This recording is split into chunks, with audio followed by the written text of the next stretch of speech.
뭐 들어서 미세먼지 농도가 심각하다라는 뉴스도 연일 나오고 있는데 우리 원장님들은 뭐 이런 것을 체감하시는지 요즘 어떠신가요? 네, 저는 미세먼지라고 얘기들을 많이 하는데 저는 원래 기관지나 폐 쪽이 굉장히 튼튼해서 신경을 전혀 안 썼었어요, 사실. 그런데 요즘 보니까 저도 갑자기 목이 너무 칼칼하고 기침도 자꾸 나오고 가래도 끼고 그래서 아, 이게 내가 면역력이 떨어지는 영향도 있지만 그 공기 중에 너무 미세먼지가 많아서 그 기관지 쪽으로 튼튼한 나한테도 증상이 나타났다 그러면서 굉장히 심각하게 생각을 하고 있고, 그다음에 사실 미세먼지라는 거는 굉장히 작은 먼지기 때문에 당연히 눈에는 안 보이는데 그게 너무 공기 중에 많다 보니까 금방 아나운서님께서 그냥 공기 중에 뿌옇게 보인다. 얼마나 많으면 이렇게 그렇죠. 미세먼지가 심각한지, 그래서 저도 그냥 몸으로 아, 미세먼지 심각성을 지금 느끼고 있는 중입니다. 우리도 모르는 사이에 점차 우리 건강에 영향을 미치면서 여러 가지 질환을 좀 유발할 수 있지 않나 싶은데요. 그렇죠. 그렇다면 원장님들 최근 들어서 뭐 미세먼지로 인해서 고통받고 계신 환자분들 주로 어떤 증상을 많이 호소하고 계시나요? 최근에 한의원에도 네. 열이 나지 않는데 기침이 멈추질 않아서 기침, 그다음에 가래가 많이 낀다, 그다음에 이유 없이 알레르기성 비염처럼 계속 콧물이 난다거나 아니면 알레르기성 결막염에서 계속 눈이 가렵고 안구 건조증이 생기는 경우도 많이 오시고요. 그다음에 또 하나 이 피부에도 사실 이 미세먼지가 영향을 미쳐서 미세먼지는 굉장히 작은 입자가 모공을 투과를 해요. 그래서 모공을 투과를 해서 이 피부 아래층에서 염증을 일으켜서 갑자기 뾰루지가 난다는 환자들도 사실 많아지셨고요. 그다음에 갑자기 피부가 건조해졌다 하는, 그다음에 알레르기 피부를 갖고 계셨던 분들이 알레르기 피부나 아토피가 심해졌다. 그런데 아무래도 뭐 양약을 써도 그냥 증상이 호전되지가 않아서 한의원으로 아, 이게 아무래도 내 몸에 약간 면역력에 문제가 있지 않나 그래가지고 한의원에 조금 이 면역력을 증강하러 오시는 분이 조금 많아지시는 추세예요, 지금. 원장님들, 아무래도 많은 분들이 이 미세먼지와 황사 또 스모그의 차이를 잘 모르시는 것 같은데 이걸 어떻게 이해하면 좋을까요?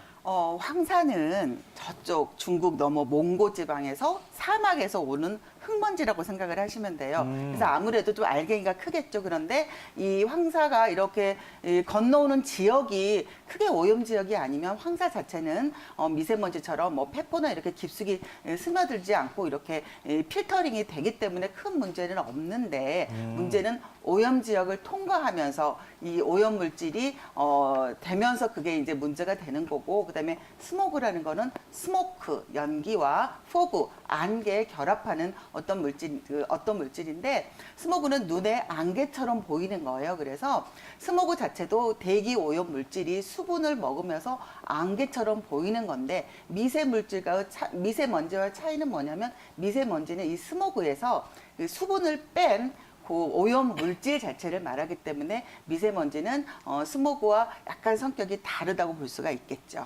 저도 마스크 얘기 조금만 더 보충을 할게요. 네. 물론 이제 그 심장병 환자나 평소에 협심증이나 이런 거를 가지신 분들도 마찬가지로 호흡이 조금 가쁠 수 있으니까 이거를 막아버리면 이 들숨도 조금 힘들지만 이 날숨을 하고 이게 이산화탄소가 나가줘야 되는데 이산화탄소가 마스크 안에 갇히게 돼요. 그러다 보면 아무래도 이산화탄소도 더 많이 마시기 때문에 특별히 그 만성 폐질환이나 심장병을 갖고 계신 분들은 주의하셔야 되고, 그다음에 그 똑같은 그냥 보통 마스크는 미세먼지에 별로 효과가 없어요. 그래서 앞에서 말씀해 주신 그런 보건용 마스크를 쓰셔야 하는데 이 마스크의 원리는 필터가 약간 정전기 원리에 의해서 먼지를 흡착을 하는 원리인데 그게 상당히 가격이 고가기 때문에 혹시라도 필터를 씻어서 쓰시는 분들이 계세요. 절대 필터를 씻어버리면 이 정전기 활동이 없어지기 때문에 보건용 마스크는 절대 씻어서 재사용하시는 거는 금지하시라는 거 꼭 말씀드리고 싶었습니다. 네. 이 미세먼지 피할 수 없기 때문에 적절하게 생활 관리 예방할 수 있는 습관이 중요할 것 같은데요. 어떤 것들을 기억하면 좋을까요?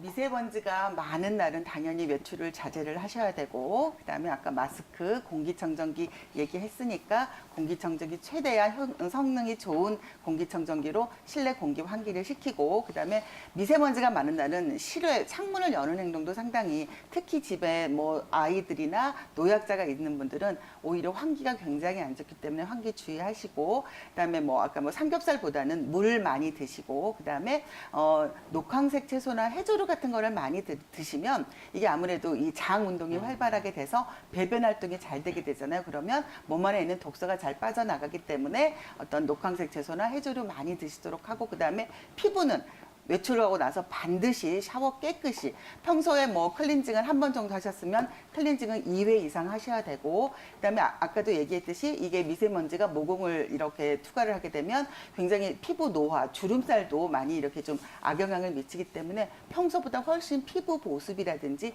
이런 것도 많이 신경을 써야 합니다. 박소영 원장님, 이번의 증상에 대해서 어떻게 생각하시나요?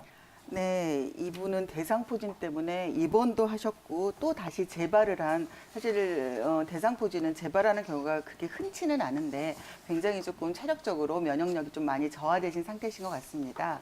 이 대상포진을 일으키는 원인 병원체는 대상포진 바이러스인데, 대상포진 바이러스는 수두 바이러스와 유사한 같은 원인균이라고 볼 수가 있어요. 그래서 수두 바이러스에 어렸을 때 수두를 앓았다거나 혹은 이 수두 바이러스에 감염이 된 상태에서 일단 이게 신경절에, 이 신경계에 이 깊숙이 좀 잠복이 돼 있다가 본인의 면역력이 떨어져 있다거나 아니면 일단 많이 피곤하거나 아니면 만성 질환에 노출된 그런 상태에서 이 면역 체계에서 이 갑자기 이 증상이 나타나는데, 이 대상포진 주변에 환자들 많으시죠. 처음에는 그냥 통증처럼 그냥 뭐 담이 결린 통증이나 또는 따끔따끔한 그런 통증이 있어서 그냥 단순히 근육통인가 아니면 내가 몸살이 오려 그러나 이렇게 시작을 했다가 한 잠복기 한 2, 3일 혹은 일주일 정도 지난 다음에 그 침범한 신경절을 따라서 수포가 이렇게 신경절 따라서 띠 모양으로 보통은 이렇게 발현이 되는 질환이죠. 그래서 이 환자분은 지금 이제 통증 때문에 침 치료를 시작을 하신 것 같은데, 물론 침 치료를 통해서 통증을 제어하는 것도 필요하지만 이 환자분 같은 경우는 대상포진이 재발을 하셨기 때문에 본인은 사실 이 바이러스는 본인이 튼튼하고 어떤 컨디션이 좋으면 증상이 나타나질 않거든요. 근데 아무래도 침 치료로서 이 통증만 컨트롤 하시는 것보다는 약간 본인의 어떤 기초 체력, 면역력의 어떤 그런 걸 좀 살펴보기 위해서 원인을 정확히 찾아서 약간 이 몸을 좀 보호하는 약을 좀 써봐야 되지 않나, 그렇게 생각이 드네요. 네, 일단은 수두 바이러스가 잠복해 있다가 몸이 약해지거나 면역력이 떨어졌을 때 재발할 수 있다라고 설명을 해주셨는데요. 원장님, 그렇다면 혹시나 이 대상포진 전염성은 없나요? 이 대상포진 바이러스, 수두 바이러스가 공기중으로 또는 환자하고 접촉을 해서 전염성은 있다 그러나 굉장히 그게 정도가 약해요. 그래서 그냥 어떻게 생각하면 감기 바이러스보다 훨씬 전염력은 약하다고 볼 수가 있기 때문에 본인의 어떤 체력과 면역력이 가장 중요한 대상포진의 발현을 하느냐 안 하느냐의 기준이 됩니다. 자, 우리 원장님들 가운데서는 혹시나 이 대상포진을 앓으셨던 분은 없으신가요? 저는 대상포진이 이렇게 네. 밖으로 보이는 대상포진은 아니고, 제가 어렸을 때 초등학교 1학년 때 수두에 걸렸었어요. 그래서 아마 저는 이제 수두 바이러스, 대상포진 바이러스를 아마 갖고 있는 것 같은데, 제가 컨디션이 굉장히 떨어지고 많이 피곤한 날은 딱 어깨, 그 부분이 따끔따끔하면서 이거는 내 몸 안에서, 저는 이제 아무래도 알고 있으니까 이 대상포진 바이러스가 얘가 이제 활동을 하는구나 생각을 하고, 그때는 이제 한방에서는 쌍화탕이라고 하는 이제 몸을 조금 보호하는 약에다가 페독산이라고 하는 좀 몸에 한방 소염작용을 하는 약이 있어요. 그래서 그거를 합방한 쌍페탕이라는 약이 있는데, 저는 그거를 거의 좀 상비를 해놓고서 좀 먹으면 수포까지도 안 나오고 그냥 따끔따끔한 증상이 한 하루 정도면은 없어지는 그런 거를 제가 몸으로 좀 체험을 하고 있습니다. 대상포진을 앓은 사람들에게 뇌졸중 발생 위험도가 조금 더 높다라는 이야기를 들어본 적이 있거든요. 그쵸. 박소연 원장님, 실제로 어떤 연관이 있는 건가요? 이거는 뭐 제가 연구한 거는 아니고 네. 서울 아산병원에서 11년 동안 한국인 76만 명을 대상으로 추적 관찰을 했다고 합니다. 그래서 발표를 한 논문을 제가 찾아봤는데요. 일단 아무런 일반인들 76만 명 중에서 대상포진이 안 걸리는 환자군하고 대상포진이 걸렸던 환자군을 대비를 해봤을 때, 대상포진이 걸렸던 환자군 중에서 이 뇌졸중의 위험이 보통 사람보다 거의 1.9배가 높았다고 합니다. 특히 30세 이전에 대상포진이 걸렸던 젊은 층에서는 그 1.9배보다 훨씬 좀 높은 2.04배의 뇌졸중 위험이 있었다고 하니까 일단 대상포진이 걸렸었던 분들은 특히 젊은 친구들은 조금 더 주의를 하셔야 되고 특히 이 팔, 다리나 몸통에 대상포진이 걸리신 분보다는 지금 상담해 주신 분처럼 얼굴이나 이 안면 쪽으로 대상포진이 걸리셨던 분들이 훨씬 뇌졸중의 위험도가 컸다고 하니까 더 신경을 쓰셔야 되는데 대상포진이 걸려서 증상이 없어지고 통증까지 다 잡혔다 그래서 이 뇌졸중의 위험이 다 없어지는 것이 아니라 대상포진이 다 낫고 나서도 수년 후까지 그 영향력이 미치기 때문에